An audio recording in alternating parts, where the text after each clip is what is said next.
بسم اللہ الرحمن الرحیم۔ السلام علیکم فرینڈز۔ آج سورہ رحمان کی تفسیر ہے، دا موسٹ بیوٹیفل سورہ۔ اللہ تعالیٰ نے اپنا نام رحمان سب سے پہلے کیوں لیا اور بار بار اس میں فَبِأَيِّ آلَاءِ رَبِّكُمَا تُكَذِّبَانِ کیوں آ رہا ہے؟ ایک ہی ورڈ کی بار بار تکرار کیوں ہو رہی ہے؟ یہ سورت 78 آیات پر ہیں، جس میں 31 ٹائم فَبِأَيِّ آلَاءِ رَبِّكُمَا تُكَذِّبَانِ آ رہا ہے۔ وائی؟ اس کو سمجھنے کی کوشش کرتے ہیں، لیکن اس سے پہلے ہم تھوڑا سا بیک گراؤنڈ سمجھیں گے، اس سے ہمیں سمجھ آئے گی کہ اس کا بیک گراؤنڈ کیا تھا، سورت کا کس موقع پہ آئی، اس سے اس کو سمجھنے میں آسانی ہوگی۔ ہر بات کرنے کا ایک خاص مقام اور اسلوب ہوتا ہے، کس سے بات کرنی ہے، کیسے بات کرنی ہے۔ سورہ رحمان کو سمجھنے کے لیے جو پہلی بات ہے وہ یہ ہے کہ بات ہو کس سے رہی ہے۔ ذرا گہرائی میں اتر کر دیکھا جائے تو قرآن میں کئی لوگوں سے مختلف مقام پر کئی اسلوب میں بات ہوئی۔ قرآن موقع محل دیکھ کر بات کرتا ہے۔ جن لوگوں نے ہمارے نبی کے دور میں ان کی مخالفت کی، حالانکہ ان کو سمجھ چکے تھے، دیکھ چکے تھے، ان کے ساتھ 40 سال گزارنے کے باوجود انہیں پاگل کہا، نعوذ باللہ، جھوٹا کہا، جادوگر کہا۔ یہ سب جاننے کے بعد ان لوگوں نے جو اس درجے کا ظلم کیا ہے، اس کے بعد اس درجے کا ظلم ہونا نہیں ہے۔ کوئی بھی جتنا بھی کافر ہو جائے، دین کا انکار کر دے، خدا کی حجت کا انکار کر دے، جو جرم اس زمانے میں نبی کے سامنے ہوا، ان کی موجودگی میں ہوا، اس کا کوئی مقابلہ نہیں۔ کبھی کبھار قرآن ایسے مجرموں کی بات کرتا ہے جو ایسے جرم کے مستحق ہوتے ہیں کہ ان کا جرم ہی اتنا اونچا ہوتا ہے۔ یہ لوگ مان نہیں رہے تھے۔ آپ صلی اللہ علیہ وسلم جو بھی آیت پیش کرتے، وہ بدلے میں آ کر کہتے، اچھا چلو تم بات کرتے ہو کہ ستارے ٹوٹ جائیں گے، یہ دنیا ختم ہو جائے گی، کوئی قیامت آ جائے گی، تو چلو لا کے دکھاؤ نا، ہم بھی دیکھیں۔ بس بہت باتیں ہوگی، ہم نے بہت سن لیا محمد تمہیں، اب چلو پیش کرو، چلو جس قیامت کا ذکر کرتے ہو اس کو لے آؤ۔ اب تم تو کہتے ہو لوگ قبروں سے دوبارہ زندہ ہو کر نکلنے لگیں گے، جنت ہوگی، جہنم ہوگی، آگ آئے گی، فرشتے آئیں گے، ہم پکڑے جائیں گے، گھسیٹے جائیں گے۔ ایسی باتیں بہت سن لی، سال ہا سال سنتے رہے، اب لے بھی آؤ، ہم بھی دیکھنا چاہتے، سن سن کے تھک گئے ہیں، کچھ دکھا بھی دو۔ قرآن نے یہاں اس موقع پر کہنا شروع کیا، اے نبی، یہ تو آپ سے عذاب جلدی کروانے کو کہہ رہے ہیں۔ یہ جو آخری مرحلہ ہوتا ہے بات کا، بہت سن لیا، مزید نہیں سننا، لیا عذاب، اب یہی ہمیں قائل کرے گا۔ اس کے جواب میں اللہ نے ایک لفظ کا استعمال کیا ہے، الرحمن۔ اللہ اگر چاہتا تو عذاب دے سکتا تھا کہ نہیں؟ دے سکتا تھا نا، وہ تو فوراً دے سکتا تھا، اس نے کئی مرتبہ ایسا پہلے بھی کیا، کتنی قومیں گزری، ان کو مٹا ڈالا۔ اللہ قرآن میں کہتا ہے ان قوموں کو جو مٹ گئی، کس کا نام بھی کسی کو یاد نہیں۔ لیکن اب کیا بات اللہ کر رہا ہے کہ تمہارے ساتھ ایک خاص رحمت ہے، تمہیں سوٹی سے سکھانے کی بجائے قرآن سے سکھا رہا ہوں۔ الرحمن علم القرآن، یہاں بتایا جا رہا ہے اللہ چاہتا تو اور طریقے سے بھی سکھا سکتا تھا، لیکن اللہ کی خاص رحمت اس قوم پر ہے۔ تم جتنی بھی بدتمیزی کر لو، اس نے رحمت سے ہی سکھانا ہے، قرآن سے بڑی رحمت کوئی نہیں۔ تم سے پہلے جو لوگ ایسی باتیں کرتے تھے، ان کا قصہ فوراً تمام ہو جاتا تھا۔ تم اپنے آپ کو لکی، خوش قسمت سمجھو کہ تم پر قرآن نازل ہوا، تمہیں قرآن سکھائے گا۔ ایک ٹیچر کو اچھی کوالٹی یہ ہوتی ہے کہ وہ صابر ہو، تو اللہ تعالیٰ اپنے صبر کا مظاہرہ کرتے ہوئے کہہ رہا ہے، الرحمن علم القرآن، میں رحمان ہوں اور میں قرآن سکھا رہا ہوں تمہیں۔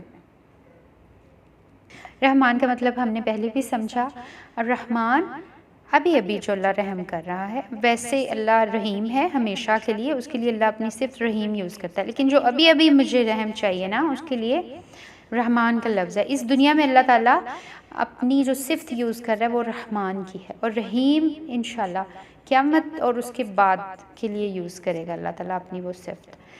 تو اس دنیا کے لیے اللہ تعالیٰ اپنا صفت الرحمن یوز کر رہا ہے۔ قرآن پاک میں اپنے نام کی جگہ بھی اللہ تعالیٰ یہ نام یوز کرتا ہے۔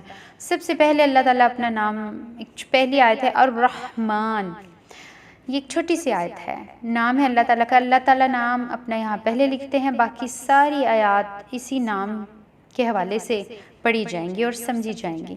جیسے آیت الکرسی میں اللہ نے اپنا نام پہلے لکھ لیا نا ایز اے سبجیکٹ، اس کے بعد ساری آیتیں اسی اللہ کی کوالٹیز کو ایکسپلین کرتی ہیں۔ یہاں پر بھی ساری آیات رحمان کو ایکسپلین کرے گی۔ تو اللہ کہہ رہا ہے الرحمن، میں رحمان ہوں، علم القرآن، اور میں ہی قرآن سکھاتا ہوں۔ ساتھ میں اللہ تعالیٰ یہ بھی سکھا رہا ہے کہ جو قرآن سکھانے والا ہے اس کو سافٹ ہونا چاہیے، اس کو صابر ہونا چاہیے، اس کو رحمت والا ہونا چاہیے۔ ہمارے یہاں کیا ہوتا ہے، مدرسوں میں قاری اور خطیب بچوں کو ڈنڈے مار مار کے پڑھا رہے ہوتے ہیں، ان کو چالو ہی کر دیتے ہیں۔ تو اللہ کہتا ہے اگر قرآن سکھانا ہے تو رحمان بنو، پہلے ایسے رحمان بنو جیسے میں ہوں۔ میں نے اپنے نبی کو قرآن کیسے سکھایا؟ 23 سالوں میں۔ ہم قرآن کو جلدی جلدی یاد کرنے کی کوشش کرتے ہیں، بچوں کو حفظ پہ ڈال دیتے ہیں، سال 1.5 میں 2 میں 3 میں وہ قرآن حفظ کر لیتا تو ہم کہتے ہیں واہ ہمارے بچے نے قرآن ختم کر لیا۔ قرآن کبھی ختم نہیں ہوتا، ہم اس کو میمورائز تو کر لیتے ہیں لیکن اس پہ تدبر کی ضرورت ہے۔